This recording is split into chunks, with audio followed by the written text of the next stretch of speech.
एक और यह गौरवशाली इतिहास और दूसरी तरफ हमारे सामने वो दृश्य देखने को मिलते हैं जब हम लोग ये सुनते हैं कि काबुल में अब नाम मात्र के ही 2-4-10 परिवार सिखों के बच गए। जब हम बांग्लादेश की घटना का उल्लेख सुनते हैं,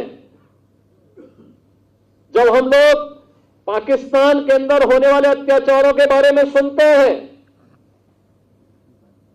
तब हमें सिख गुरुओं के उस त्याग और उस बलिदान का स्मरण बरबस हो जाता है। और इसीलिए आज के अवसर पर मैं आप सबसे भी यही अपील करने के लिए आया हूं।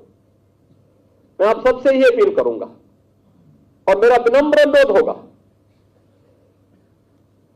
किससे बढ़कर के हिंदुस्तान के लिए,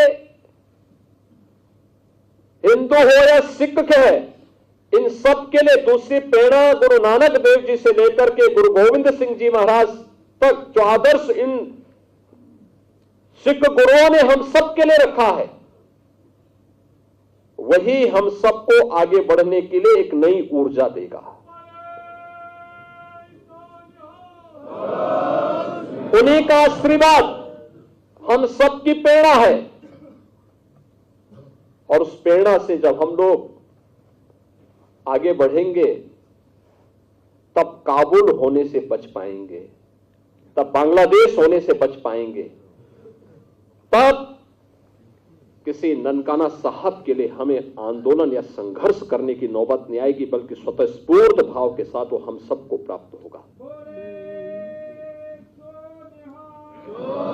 और इसीलिए आज हम सबको अपने मित्र और शत्रु को सही तरीके से पहचानने की ताकत हम सबको प्राप्त हो, इसके लिए हम लोग गुरु महाराज से प्रार्थना करें, ये ताकत वे हमें दें।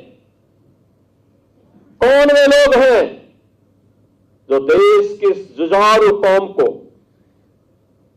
देश की इस समृद्ध कौम को, जिसने अपने स्वयं के सामर्थ्य से, अपने पुरुषार्थ से, अपने परिश्रम से एक मिसाल प्रस्तुत की है देश के सामने, दुनिया के सामने। कौन वे दुश्मन हैं जो आज उनके इस परिश्रम और पुरुषार्थ को कुंद करने की साजिश कर रहे हैं? कौन है? उन दुश्मनों को पहचानने की आवश्यकता है। कभी भारत की फौज में हमारा सिख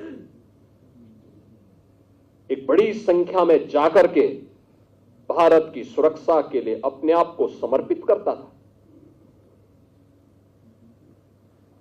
कौन वे लोग हैं जो एक बड़ी पीढ़ी को, युवा पीढ़ी को ड्रग की चपेट में लाने का कुत्सित प्रयास कर रहे हैं? हमें देश के उन दुश्मनों को समझना होगा, उन दुश्मनों से सावधान रहना होगा। कौन आपस में हिंदू और सिखों को लड़ाने का कुत्सित प्रयास कर रहे हैं? ये तो एक दूसरे के पूरक है।